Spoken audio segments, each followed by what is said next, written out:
Très chers compatriotes, aujourd'hui, le 30 juin 2020, notre pays célèbre le 60e anniversaire de son accession à la souveraineté nationale et internationale, tout en rendant hommage aux sacrifices consentis par nos pères fondateurs pour défendre le droit de la nation congolaise à vivre dans la dignité. Je vous invite cependant à faire avec moi ces constats révoltants, celui de la trahison de l'indépendance nationale. Nous avons détruit notre pays, souvent avec la complicité d'étrangers, pour les rendre aujourd'hui le 8e pays le plus pauvre du monde. Pire, certains Congolais ne se contentent pas seulement d'être fossoyeurs de la mère patrie. Ils l'offrent aussi en pâture à ceux dont ils acceptent d'être le marionnette. Ils font la honte du Congo de Lumumba, grand peuple de la RDC. Notre pays, comme la planète tout entière, subit une nouvelle preuve. Il s'agit de la redoutable pandémie du coronavirus. Je tiens à témoigner mon respect et mon admiration au personnel médical et aux équipes de riposte qui luttent contre la pandémie partout à travers les zones infectées du pays. Vous êtes de dignes filles et fils du Congo, et la patrie vous est reconnaissante pour votre dévouement. Je voudrais également exprimer toute ma gratitude et remercier les bénévoles, les mouvements citoyens et associations qui sont aussi engagés dans ces combats, notamment dans son volet social. J'apprécie à juste titre le soutien multiforme de la communauté internationale et des citoyens du monde qui se mobilisent pour aider la RDC à lutter contre cette pandémie. Je présente avec une émotion particulière mes condoléances aux familles des victimes du coronavirus. Je souhaite par ailleurs un prompt rétablissement aux malades et je bénis le Seigneur pour toutes celles et tous ceux qui sont déjà guéris. Je n'oublie pas la douleur des parents qui voient leurs enfants mourir tous les jours à cause des épidémies de rougeole et choléra ainsi que de la faim. Chers compatriotes, ne prenons pas à la légère cette pandémie de Covid-19. Observons scrupuleusement les mesures barrières. Soyons responsables. Au minimum, portons les masques quand nous sommes avec d'autres personnes et lavons-nous les mains régulièrement. L'Organisation mondiale de la santé vient de déclarer la fin de l'épidémie d'Ebola en RDC. Tous mes remerciements à l'OMS et à toute l'équipe de riposte qui s'est chargée de lutter contre cette épidémie. Très chers compatriotes, notre pays est une terre d'accueil et notre peuple est connu pour son hospitalité légendaire. Les étrangers et les réfugiés y sont toujours bien accueillis et respectés. Hélas, depuis plus d'un quart de siècle, une tentative d'extermination d'une partie du peuple congolais se déroule à l'est du pays et prend un tour tragique au nez et à la barbe de la communauté internationale. Cela a commencé depuis mars 1993, avec des graves massacres, des violations sexuelles et des attaques contre des enfants par les armées étrangères, ainsi que les milices et groupes rebelles affiliés à ces armées. Elle s'est poursuivie le 2 août 1998, à Kinshasa, à Mwanda et à Goma. Elle a connu un abominable déchaînement d'atrocités avec les massacres de Makobola, Kasika, Mwenga, Bunyakiri et tant d'autres, où des Congolais ont été enterrés vivants, brûlés vifs, éventrés ou décapités. D'autres ont été chassés de leurs terres, jetés hors de leur demeure, au vu et au su de tout le monde. Ces actes barbares, commis contre le peuple congolais, avait dépassé les limites de l'abominable avec la guerre des 6 jours à Kisangani entre les armées rwandaises et ougandaises du 5 au 11 juin de l'an 2000.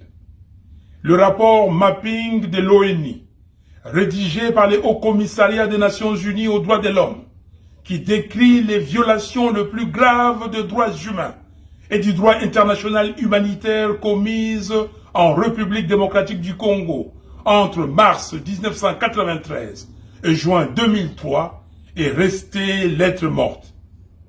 Cette absence de justice internationale s'agissant de la RDC est non seulement choquante, mais surtout incompréhensible, car à ce jour, les massacres continuent. Les incendies des villages, les viols, les tueries à la machette se poursuivent et les déportations massives transforment le route du Grand Kivu, de l'Ituri et du Haut-Katanga en chemin de la mort et de la terreur. Sans oublier les massacres de Bundu-Dia-Congo dans le Congo central, de Kamwena-Sapu dans les Kasaï, des Enyele dans l'Équateur, des Yumbi dans le Maïndombe, j'en passe. Toutes ces tueries démontrent clairement que le but poursuivi est d'imposer au peuple congolais l'affolement et la terreur, de vider les villages de leur population autochtone pour ainsi occuper les terres congolaises abandonnées. Comme peuple, nous devons vaillamment lutter contre cela. De 1993 à aujourd'hui, on parle de 6 millions, 8 millions et même de 10 millions de Congolais qui ont péri par le simple fait qu'ils sont filles et fils d'une terre riche que certains de nos voisins, soutenus par certaines forces extérieures, tiennent à occuper coûte que coûte. Cette tragédie est fondamentalement un crime contre l'identité de notre peuple, mais aussi et surtout contre toute la civilisation humaine. En un mot, c'est un génocide du peuple congolais, grand peuple de la RDC, de l'intérieur et de la diaspora. Le sang de nos compatriotes suppliciés, dont plusieurs dorment sans tombeau, ne doit pas avoir coulé en vain. Ainsi, le serment que nous lèguent tous nos martyrs, c'est la nécessité absolue pour notre peuple que cette abominable industrie de la mort qui a décimé des millions de vies congolaises, qui a détruit des millions de familles et qui a traumatisé le survivant pour longtemps, ne soit oublié par personne. Il est donc de notre devoir de rendre hommage aux victimes de ces crimes odieux, non seulement par le souvenir, mais aussi par les rappels historiques aux autres. Il est aussi de notre devoir de documenter cette barbarie contre l'humanité, de rechercher la justice, de l'enseigner à nos enfants et de passer les flambeaux de l'histoire des souffrances du peuple congolais aux générations futures. Très chers compatriotes, l'indifférence, c'est la trahison de la patrie. L'oubli, c'est la complicité avec ceux qui portent atteinte aux intérêts fondamentaux de la nation. Les souvenirs, c'est pour que nos enfants ne soient pas infirmes de leur passé, car les générations de demain doivent savoir qu'il fut un temps où des millions de Congolais sont tombés et que le sacrifice de leur vie forme désormais les liens verticaux qui nous relient à la mère patrie et à notre mémoire commune.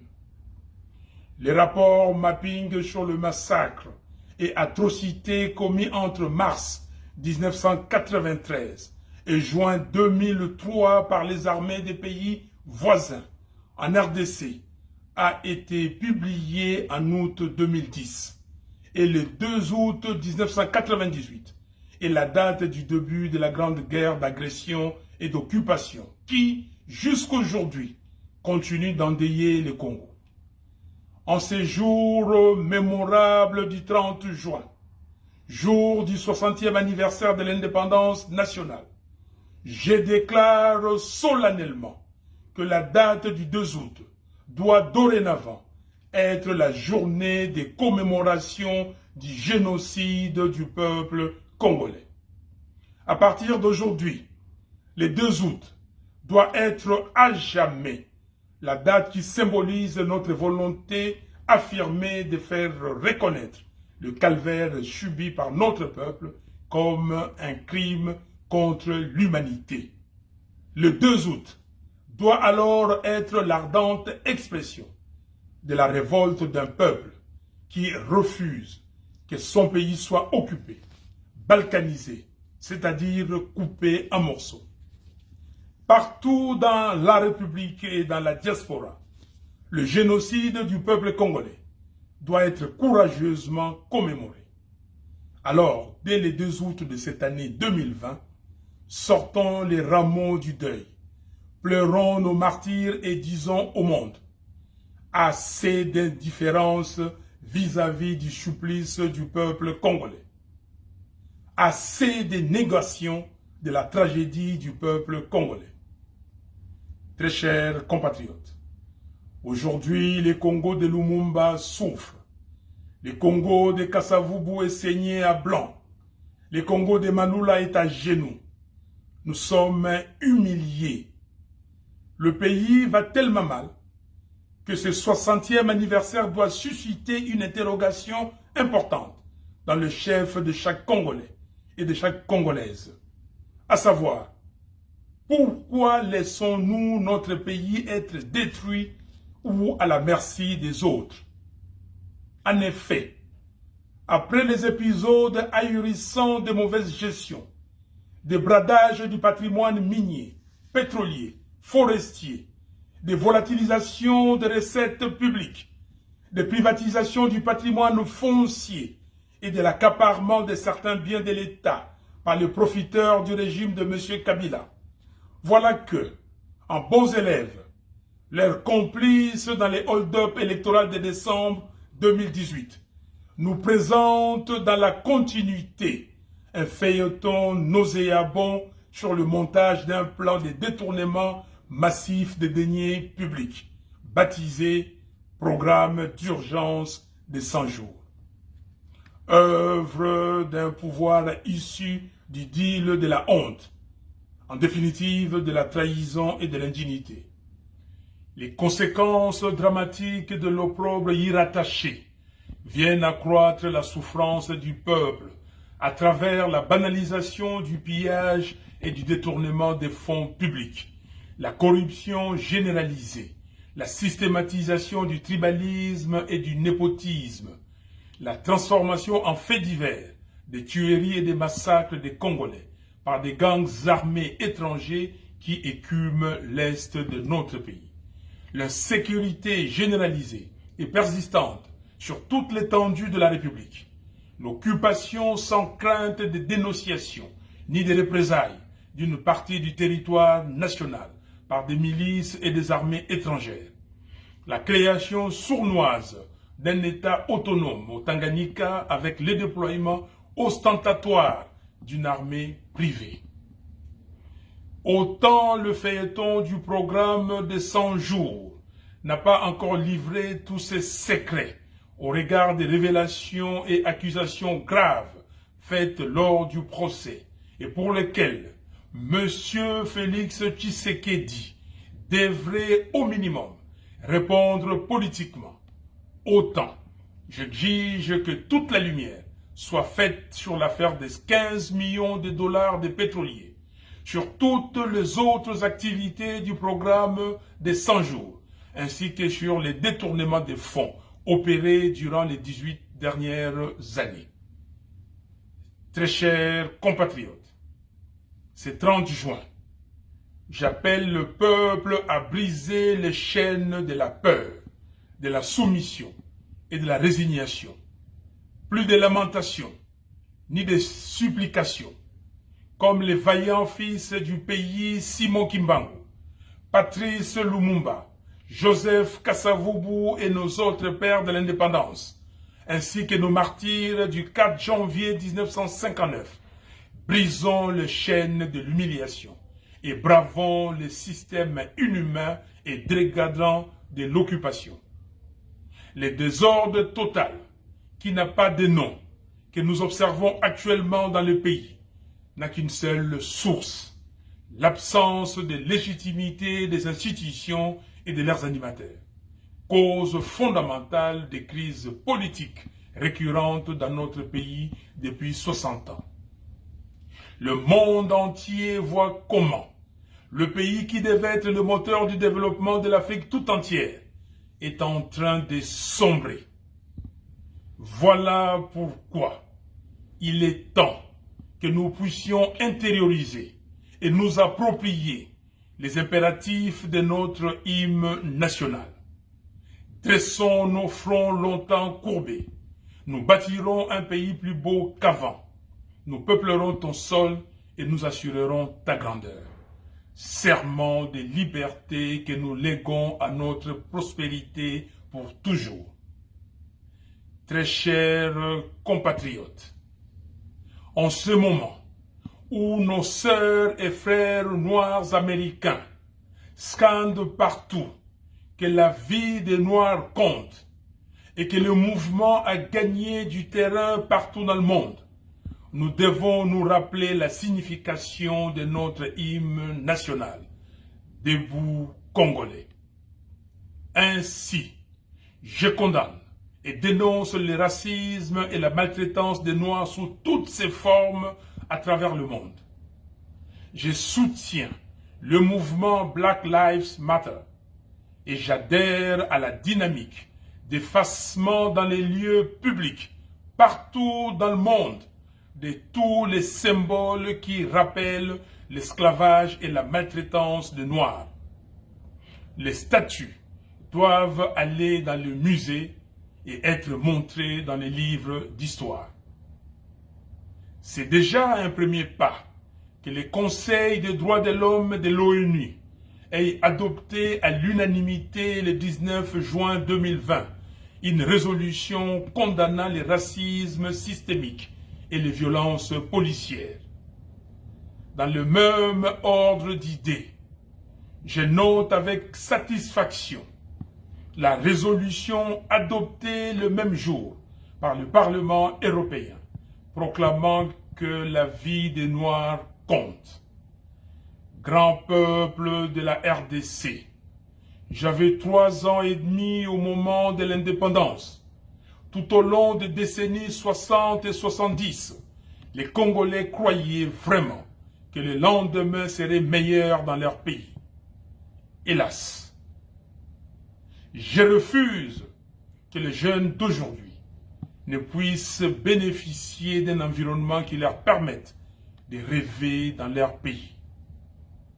Je refuse que ceux qui n'ont aucun leadership, aucun caractère, aucune moralité et qui n'ont aucune compétence pour résoudre le problème des Congolais soient à la tête de nos institutions.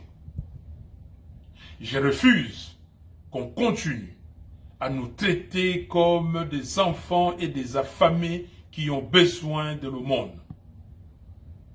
Je refuse que mon peuple continue à subir les humiliations, les agressions, les violences horribles et les tueries gratuites. Je refuse la balkanisation de mon pays et les pillages de nos ressources naturelles. Et je refuse d'être complice du sous-développement chronique de la RDC. En revanche, nous devons nous engager résolument à assurer la prospérité de notre peuple, avec le soutien de la communauté internationale, certes, mais surtout grâce à un leadership de transformation et responsable que les Congolais méritent. Malheureusement, toutes les prémices d'une dégradation plus grave de la situation politique, économique, sociale et sécuritaire du pays sont visibles. Outre la crise de légitimité, d'autres crises se sont exacerbées et il est plus que temps de les résoudre. Pour y arriver, il nous faut des institutions et des animateurs légitimes. Par conséquent, je demande aux leaders de nos confessions religieuses et aux dirigeants de la communauté de développement d'Afrique australe, SADC, soucieux comme nous de la paix, la stabilité et le développement de notre pays, de saisir cette occasion pour réunir toutes les parties prenantes afin de dégager un consensus autour des réformes institutionnelles nécessaires et urgentes à opérer avant d'organiser les élections générales anticipées dans le meilleur délai. Élections présidentielles, législatives nationales et provinciales, sénatoriales, ainsi que celles des gouverneurs et vice-gouverneurs des provinces. C'est l'unique solution pour sortir de cette crise afin d'assurer le bon fonctionnement des institutions. Je mets en garde tous ceux qui orchestrent des manœuvres sordides pour pérenniser le pouvoir honni par le peuple. Je dis non à la caporalisation et à l'assujettissement de la justice. Et je dis non à la privatisation de la centrale électorale. Je demande au peuple de commencer les manifestations publiques de protestation dans le respect des gestes barrières afin de faire entendre sa voix pour barrer la route au projet maléfique de M. Kabila. Le révérend Martin Luther King avait dit, je cite, « Nous avons la responsabilité morale de désobéir aux lois injustes. » Et moi j'ai dit, face à la médiocrité, à l'injustice et à la trahison, la désobéissance civile est un devoir. Très chers compatriotes, grand peuple de la RDC, la fermeture des frontières suite à la Covid-19 m'a retenu loin de vous pendant plus de 4 mois. Je rends grâce au Seigneur, ma puissante forteresse, de nous avoir gardés en vie. Je sais que l'heure est grave. Je sais que la situation est explosive et que le pays n'est pas gouverné. Je mesure surtout les degrés de vos frustrations.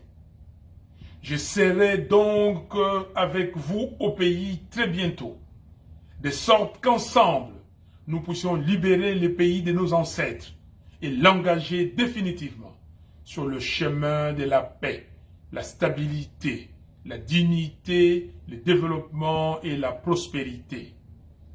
Vive la République démocratique du Congo unie et indivisible.